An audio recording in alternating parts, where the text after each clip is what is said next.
It's the longest bridge of its kind, with a single span leaping almost half a kilometre and a roadway that plunges into a record-setting tunnel. The vision is bold. The challenge is extreme. The plan audacious. It's a bridge that will change the map of Europe. What does it take to build one of the world's mega bridges?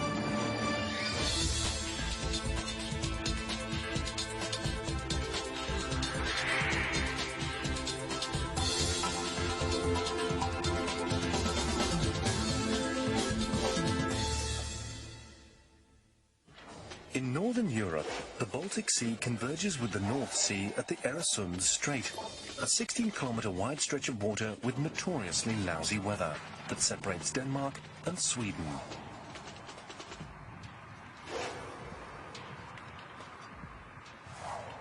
The Øresund Strait is a frustrating barrier because each shore has something the other needs. Copenhagen in Denmark needs cheaper housing. Malmö in Sweden needs more jobs. If the two cities could be connected, they could form an economic powerhouse. A bridge would make them one big metropolis. But a bridge has never been possible, until now.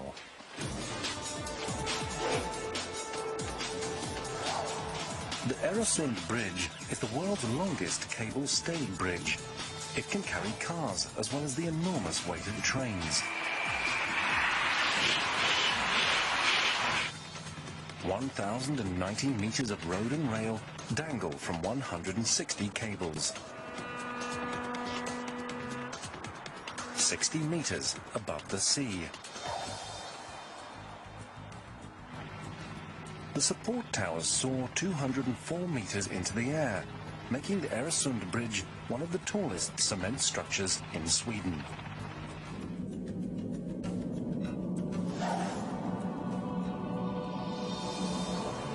The height is the equivalent of a 60-story building. This awesome project officially started in 1991, when the Danes and the Swedes agreed to connect their countries. It was a difficult pact to negotiate, and the subsequent work would only get harder. Companies from both countries formed a consortium to build the bridge together. The consortium's first challenge was to work out how to build a 16-kilometre long bridge. Right from the start, they faced a dangerous setback. At the shoreline on the Danish side was the Copenhagen International Airport, Kastrup. Computer simulations show that building a bridge with high towers would have obstructed air traffic and could have led to tragedy. Building a low bridge would have been safer for air traffic, but then it would have blocked Denmark's ships. Realizing it would be difficult to build over the water, the engineers considered building a 16-kilometre long tunnel under it. That would be the beautiful solution, build a tunnel from one side to the other, but that would be the expensive solution. So the third solution that we decided was, of course, to build part bridge and then a tunnel where we were getting close to the airport.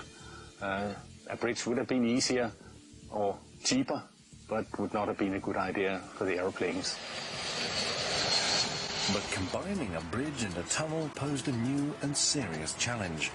How does a tunnel turn into a bridge in the middle of the open sea? The engineers needed to find some dry land where the tunnel could emerge from the water. They needed an island. Unfortunately, no island existed, so they decided to build one from scratch. When it was complete, Denmark had increased in size by 1.3 million square meters. 4 kilometers of tunnel and 4 kilometers of island left 8 kilometers for the bridge to cover. Once again, a low bridge was ruled out because of heavy boat traffic, but there was no airport on the Swedish shore. The engineers could build as high a bridge as they liked, and they needed it to be very high. To clear boat traffic, the bridge would have to stand at least 60 meters above the water, and the center span would need to be more than 450 meters long. To meet these challenges with the best possible bridge, the consortium held a design competition. One of the most spectacular proposals was to build the largest arch bridge in the world. I think you don't really get an idea of the magnitude of this arch. You might get it from the ship going underneath, but it really is big. It would be a monument of some kind. But arch bridges have an Achilles heel. As the arch sweeps down towards the water, the clearance for large ships decreases, eventually to nothing. You always run the risk that a ship could get in there, and therefore you have the risk of hitting the bottom part of the arch, and then the whole thing collapses. Unable to build an arch, they then looked at building a suspension bridge. Suspension bridge technology enables the longest spans of any design. Two enormous cables stretch the entire length of the bridge, with shorter cables dangling down to hold the roadway. But connecting cables to more cables makes suspension bridges very flexible, and trains can't operate effectively on tracks that bend under their weight. And railway traffic is so heavy that if you have a suspension bridge, you will find, if you look at it from the side, that the train will always go up a little bulge. It will almost going uphill all the time. Suspension and arch were both ruled out.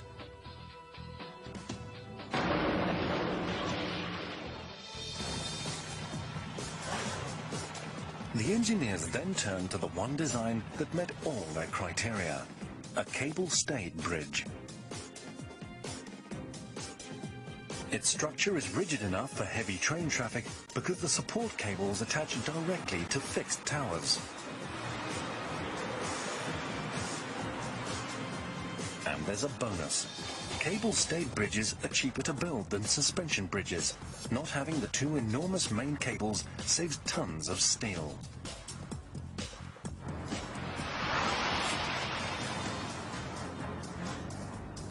The decision was made. The best design to meet all the Øresund's needs was a towering two-level cable-stayed bridge with a four-lane road on top and a high-speed railroad underneath. It would be a monumental structure, the crowning achievement in the 16-kilometer Øresund link. But the clock was ticking. The agreement between Sweden and Denmark stated that the link must be completed in 5 years. That was 5 years in which to build a man-made island, a record-setting bridge, and the biggest tunnel of its kind. The first priority was the island. This was one of the most critical deadlines. It had to be ready in 14 months. Work began on the 17th of August 1995, when the first of billions of rocks was placed in the middle of the strait. This stone pile would eventually form a 4-kilometer long island, where once there was only water. The first step was to lay the perimeter. Large quarried stones were brought in from Sweden, 1.8 billion kilograms of them. To stay on schedule, material was constantly being brought here, with 16 barges delivering 18 million kilograms a day. Each load was carefully placed using GPS to create a perimeter 12 kilometers long. Then it had to be filled.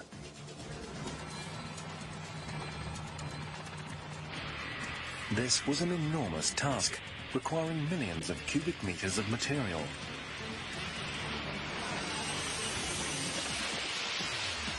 And Denmark and Sweden got that material from the bottom of the sea. Phase 2 was dredging.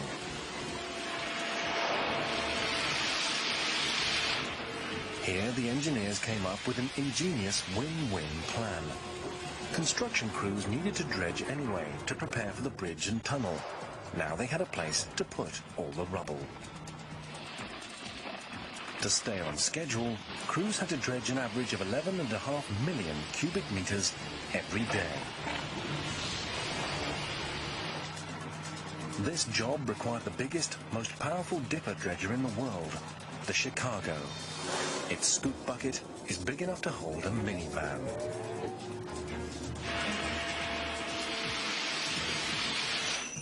Just one pass of its giant shovel can dig up 22 cubic meters of seabed. Its floating platform is so big that parts of the Baltic Sea weren't deep enough for it. It had to dredge a lane for itself just to navigate the construction sites. But digging was only the first part of this project. Crews then had to transport this astonishing amount of dredged earth. An armada of 50 vessels was assembled.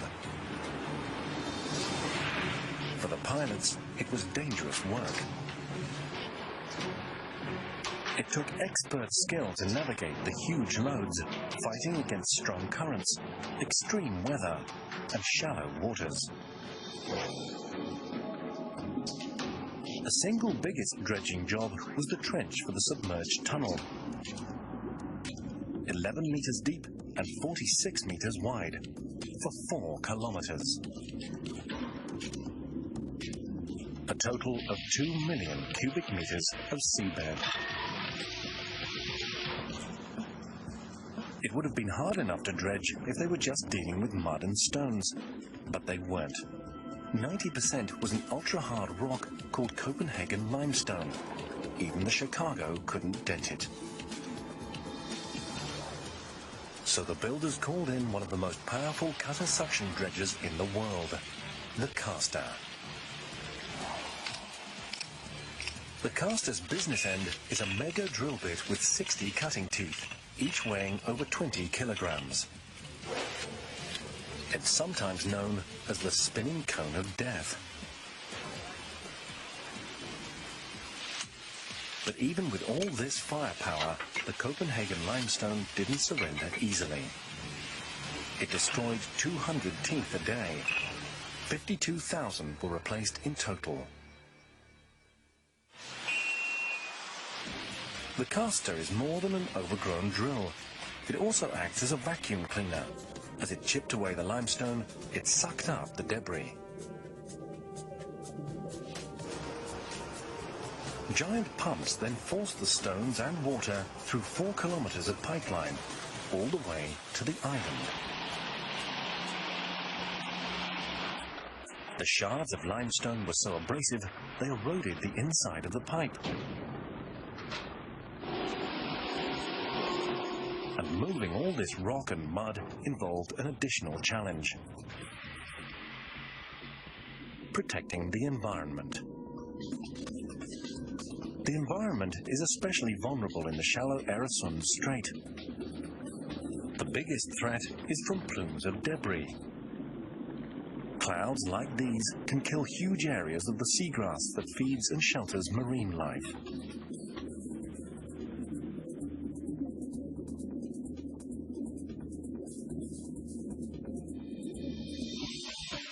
For both Denmark and Sweden, harming the environment was a deal breaker.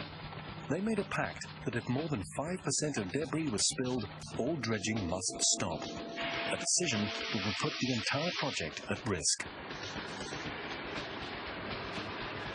5% spill doesn't sound like much, but it equates to 340,000 cubic meters of misplaced rock.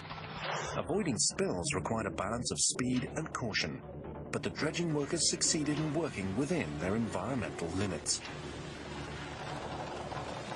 But they were about to face another danger, one that would threaten their own lives. The 25th of November 1995 was the 30th day of dredging for the Øresund link. Digging up the 7 million cubic meters of seabed seemed to be a fairly straightforward assignment, and the crew thought everything was going smoothly. But dredging had just become the most dangerous part of the entire project. Workers didn't know it, but they were just centimeters away from death. The problem started when the Chicago accidentally scooped up a dangerous payload, a bomb that was ready to explode. It then dumped it onto a barge covered in mud. Nobody knew it was there. If anything had bumped its detonator, 36 kilograms of TNT would have blasted the barge and crew to pieces. How it ended up here is a story that dates back 60 years. In May 1945, Denmark was celebrating the end of World War II. The British Royal Air Force put on an air show over Copenhagen harbour with live bombs. Some sank without exploding, and now, 6 decades later, they're more deadly than ever. Even though the bomb is maybe 50, 60 years old, it can still work as designed. So that's why it's dangerous, always.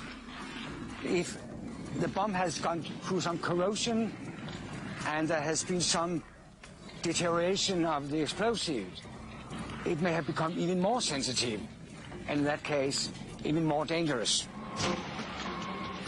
Equipment inched closer to the bomb. Then, just in time, someone on the dredging team spotted it. The Royal Danish Navy was called in to remove, defuse and explode the bomb.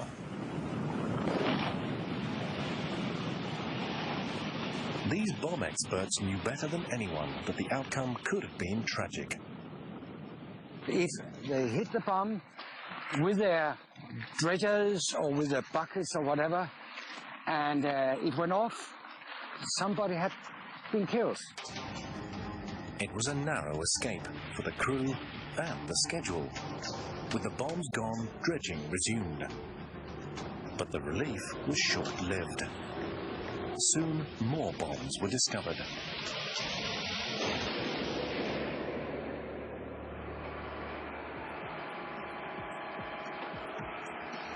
Luckily, no one was injured, but the schedule suffered huge setbacks.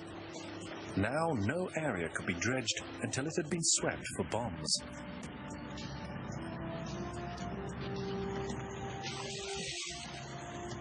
All 16 were removed and destroyed.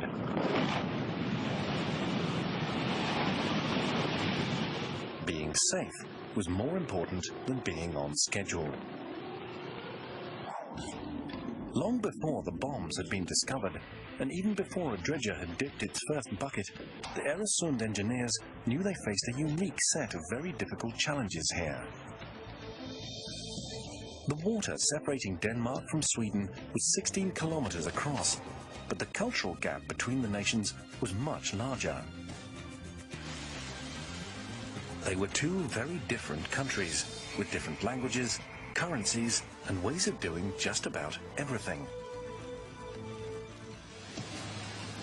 Cars didn't even drive on the same side of the road until the 1950s.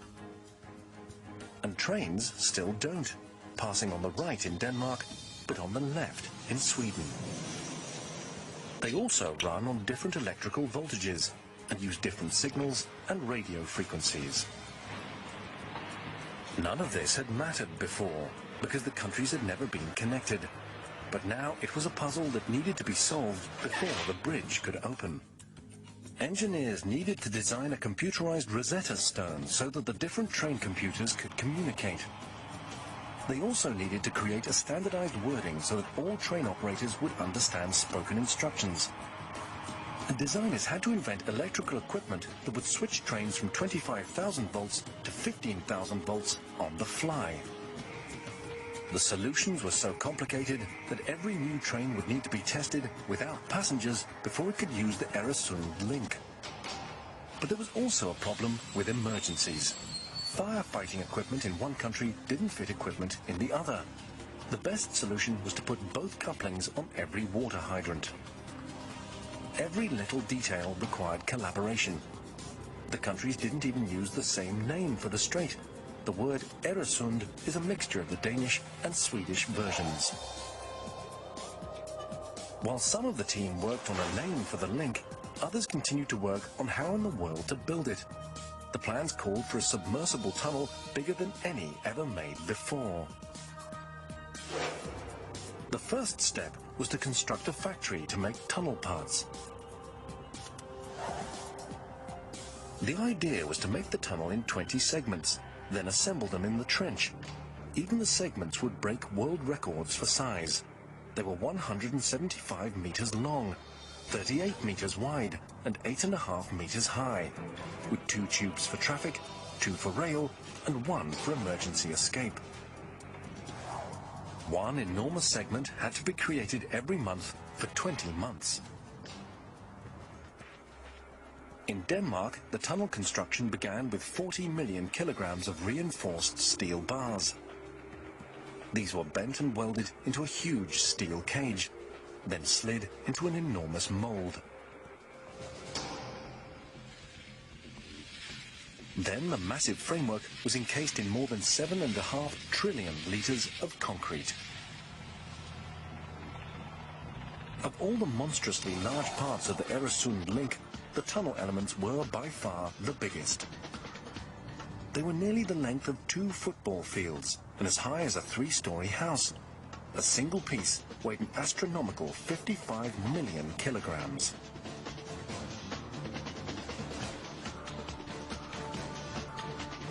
Moving them was an enormous and dangerous challenge, one that triggered the most catastrophic accident of the entire project.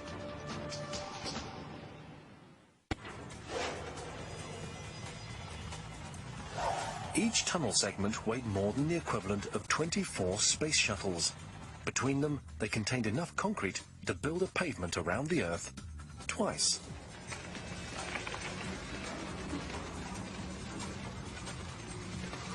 No machine in the world could lift one into the air and put it into place. And these engineers had to get each 55 million kilogram piece off dry land and into the middle of the Øresund Strait. The answer was to turn them into rafts and sail them. First, any holes were plugged with giant steel plates, each weighing more than 3,000 kilograms. These enabled the gigantic concrete structures to float, but there was still no way to transport them to the water. So an ingenious lock system was built to bring the water to them. The end of the assembly line was surrounded on 3 sides by dikes. The 4th was closed by a huge movable wall, and the basin was flooded to more than 9 meters above sea level.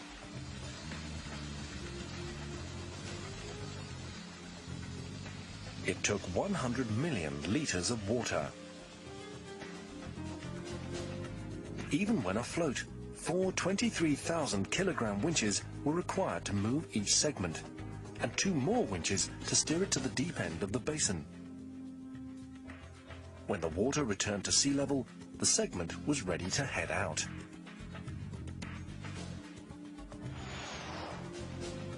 Then, when it was over the trench, there was a new challenge: sinking it. Forcing a raft this big underwater was not an easy task. The trick they used was ballast. Water was pumped into special tanks very slowly and evenly to keep the segment horizontal. 4 massive cables helped guide its descent. Precision was paramount, so it could be accurately connected to the rest of the tunnel. Winch operators used GPS and depth gauges to make sure they kept on target. The margin of error was less than 1¼ centimeters in any direction. Divers installed a temporary frame to help guide it. Then, when it reached the seabed, winch operators pulled it tight against the previous segment. Any seawater trapped between the segments was pumped out. The steel panels were removed, and to keep the tunnel from ever floating again, concrete, almost a meter thick, was poured the entire length of the roadway, then boulders piled on top. The system worked flawlessly for the first 12 tunnel segments, but the 13th still got special handling. It was officially numbered 12A for superstitious reasons, but unfortunately renaming it wasn't enough.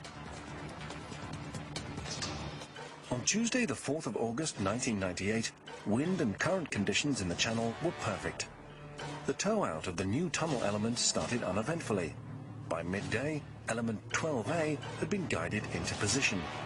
At 3:30, pumps added ballast, slowly sinking the unit beneath the waves. Then, suddenly, something went very wrong. The segment started to tilt, and then collapsed. A huge explosion of water blasted 30 meters into the air. The segment plunged to the bottom. Crews on the pontoons shut down all power, fearing they'd be electrocuted. It was hours before they figured out what had gone wrong. The verdict was human error. A steel plate hadn't been sealed correctly. Water pressure had forced it open and flooded the segment. The winches weren't able to hold the added weight. Luckily, no one was injured. But what about tunnel segment 12A? Extensive testing confirmed it was still usable, but valuable time had been lost. Øresund's builders could have chosen a different method to build their tunnel. They could have bored a tube under the seabed. This is what Denmark did 2 hours away from Copenhagen, where rail and road needed to cross a channel called the Great Belt. This was the site of a disaster far worse than the Øresund's. To dig the two train tunnels, they brought in 4 enormous boring machines, each 90 meters long.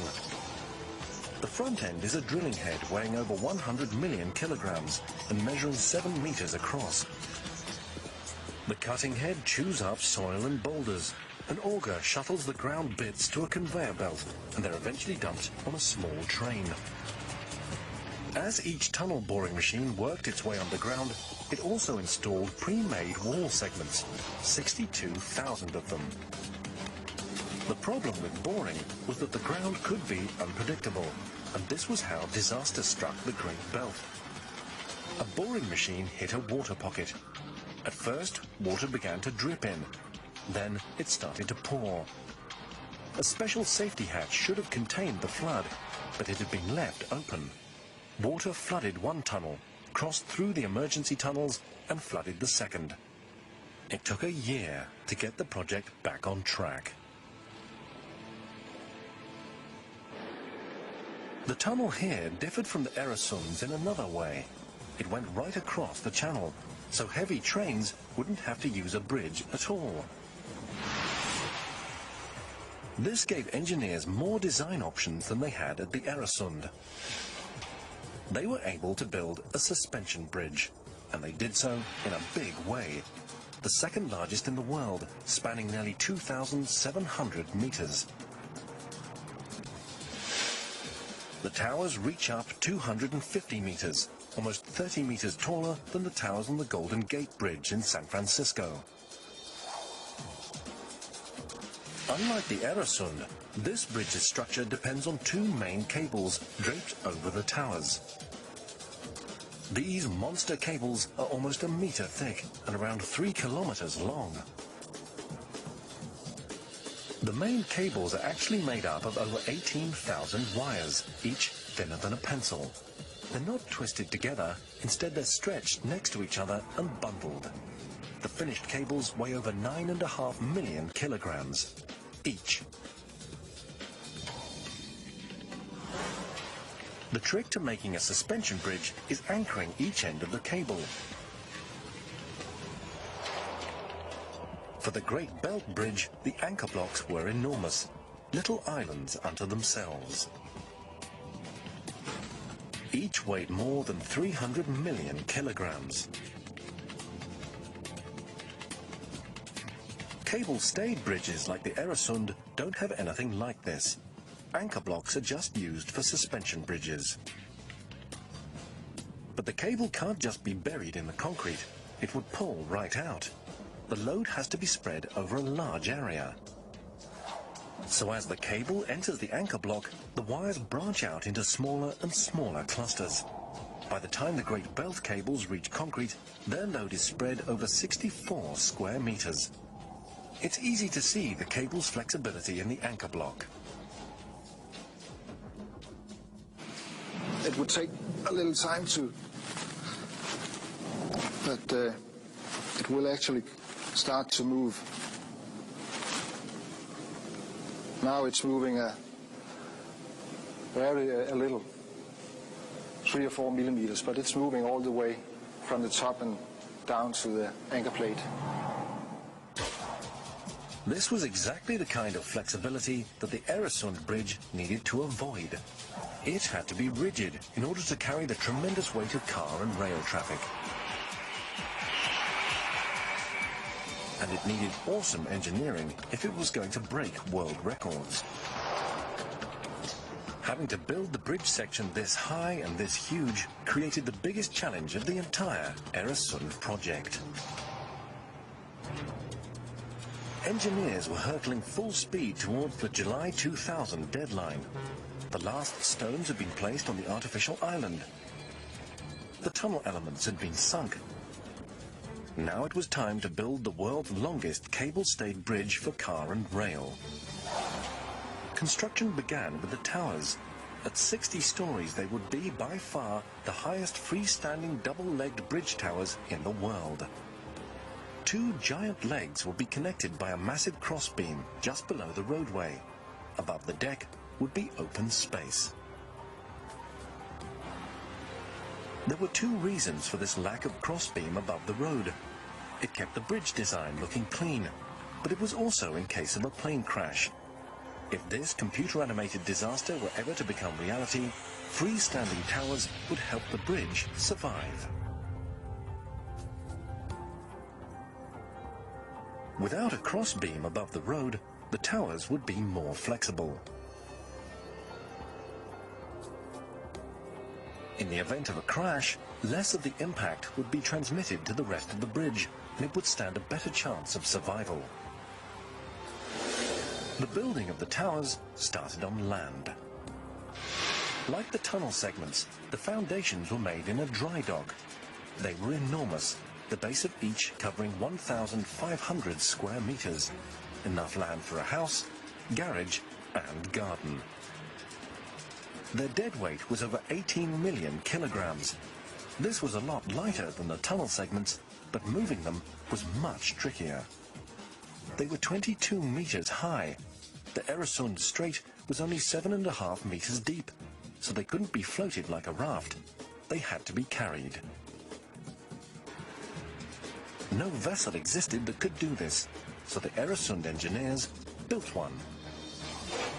They started with 2 immense barges, then connected them at both ends to create a kind of catamaran.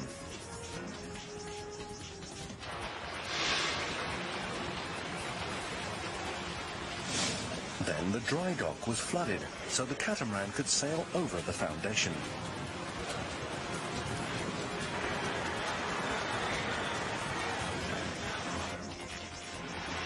It took 5 enormous tugs to tow this contraption into the channel. At the bridge line, the foundation was lowered into a pit that had already been dredged into the seabed. GPS helped guide it to within 8 centimeters of its target. At this stage, the foundation stuck out of the water by just 3 meters. Soon each stump would grow another 180. Each embryonic tower became its own self-contained construction site, outfitted with enough equipment for a small factory. The 2 legs for one tower climbed into the sky in 4-meter sections. One always stayed 12 meters ahead of the other, so the massive cranes didn't get tangled. When the towers reached 44 meters, it was time to add the crossbeam. Then, at about 80 meters up, a steel box to hold the stay cables was integrated into the leg. Another box was added every 12 meters. From the outside, the towers look solid. But in fact, they're packed with equipment, including a lift.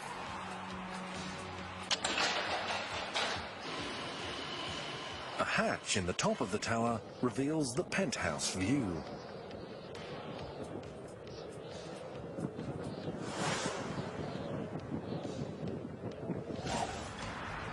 At the same time as the towers were being built in the middle of the Øresund Strait, the double-decked spans were being assembled at shore. They were immense steel and concrete boxes, about 140 meters long and 23 meters wide. The top would be a 4-lane highway, while the trains would go inside. The designers decided to put the train tracks in a special cement trough. If a train was to derail, they hoped this liner would keep the train on the bridge. The bottom of the spans may look solid, but like the towers, they're hollow. And they too housed equipment critical to the bridge. The bridge contained a total of 80 million kilograms of steel, and steel has a mortal enemy: rust.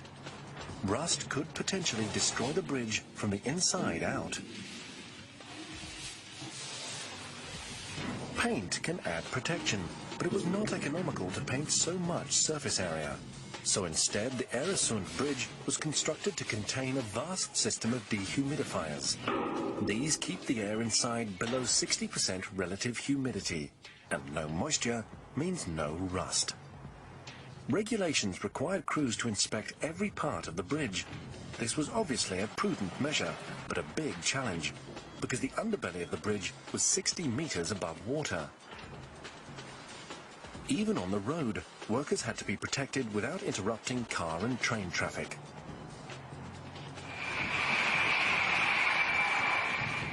Luckily, the Øresund engineers had planned ahead. Hanging under the bridge is a spectacular motorized gantry. The Øresund link has one of the few gantries in the world that can run the entire length of the bridge. Most gantries would be stopped at the bridge towers.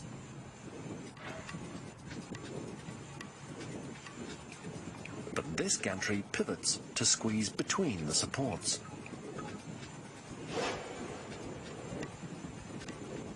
On the other side of the tower, it spins again and continues on its way. Once the crew is in the right place, the Øresund's gantry works like a gigantic Swiss Army knife, packed with exotic contraptions. A hydraulic arm can carry a worker outside the trusses, up and over the roadway. The access is phenomenal and, most importantly, doesn't interrupt the flow of train and car traffic.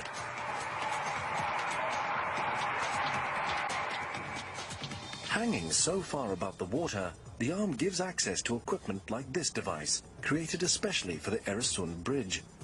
It's a damper to reduce cable vibrations that could potentially shorten the life of a bridge by decades.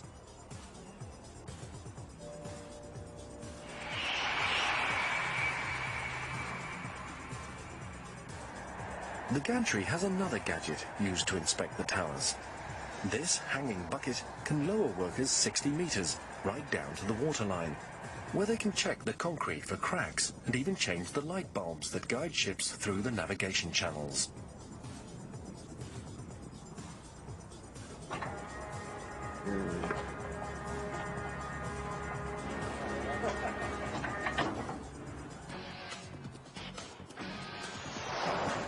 From the gantry, it's easy to see that the deck was assembled from pieces.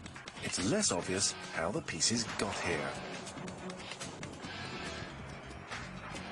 The enormous segments were pre-assembled several kilometers away on shore. The good news was that they only weighed 5.5 million kilograms, not 18 million like the foundations, or 55 million like the tunnel elements. The bad news was that the tunnel and foundations were lowered into place.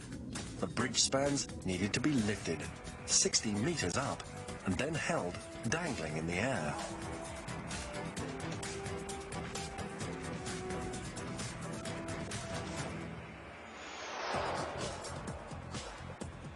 By any measure, the Øresund link was one of the most ambitious engineering projects of the 20th century.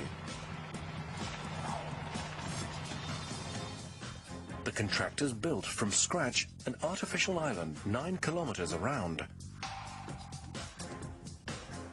They ground through 4 kilometers of ultra-hard Copenhagen limestone. and they pieced together the world's largest submerged tunnel. Now, with just 1 year left, it was time to begin the last and most spectacular stage of construction. Finally, the bridge would start looking like a bridge.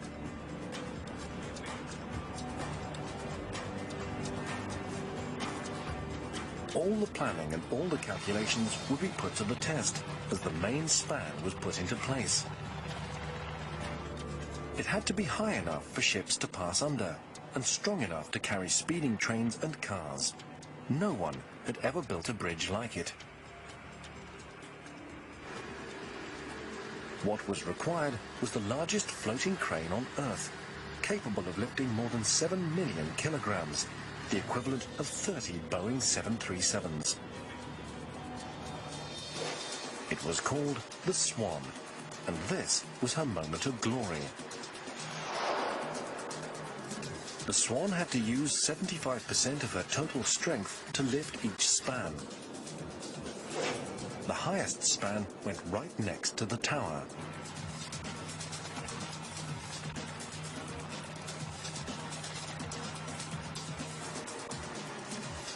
Then crews attached cables. The first cable was 50 meters long, and each new cable would be longer than the one before it. The longest would be over 260 meters.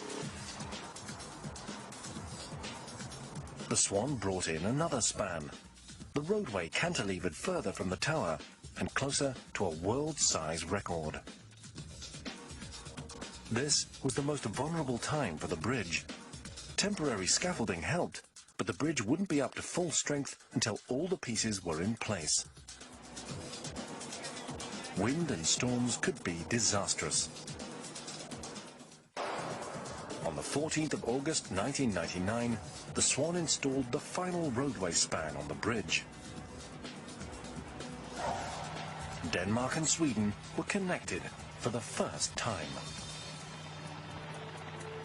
Denmark's Prince Frederik and Sweden's Crown Princess Victoria met at their first ever border crossing. For 9 years, the construction deadline had loomed over everything and everyone involved in creating the Øresund link. Finally, on the 1st of July 2000 at 11 p.m., the Øresund link officially opened for business, on time and on budget.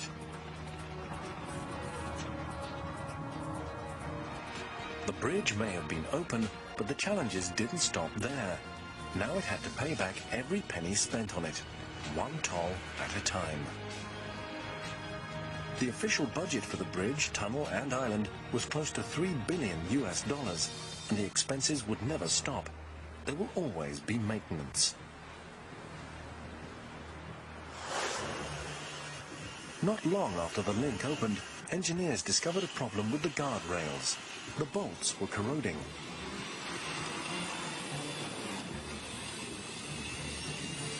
One bolt was not much of a problem, but there were 16,000 of them, and if they failed, a minor fender bender could turn into a death plunge. Crews had to act quickly to prevent the bolts from rusting through. It was a big job, but it was better than waiting now and having to replace the bolts later. That would have required tearing up the concrete.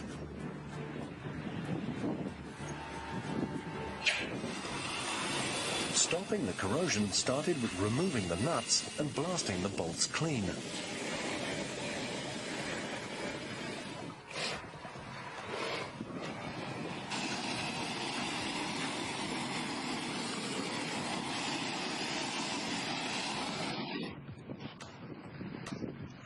To keep out moisture, crews coated the bolts with gel and used better-fitting washers.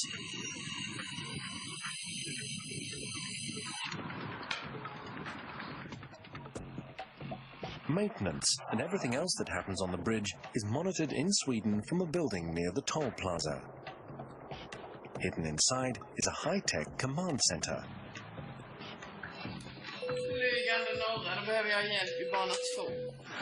Traffic center, Arne. Okay, he's coming to work with 30,000 points of information from the bridge feed into the control room computers. Operators constantly monitor safety. There are 256 cameras on the link, too many for operators to monitor, so a computer helps. It's able to recognize stopped cars and cars going the wrong way. When it spots trouble, it alerts the operators and shows them the appropriate camera. Operators can also manually control the cameras, which have incredible zooms. One of the Øresund link's pleasant surprises can't be seen from the control room. It's underwater. The 51 bridge piers have had an unexpected environmental impact. They've become artificial reefs, covered in mussels and plants, providing food and shelter for sea creatures. Environmentalists who were originally against the Øresund project now document an explosion of life here. Creating a fixed link across 16 kilometers of the Øresund Strait had been a dream for generations. It was a monumental engineering effort, pushing technology to the absolute limit and establishing new world records, from the coast of Denmark to the coast of Sweden. The largest submerged concrete tunnel in the world. The world's longest double-decked bridge for car and rail traffic.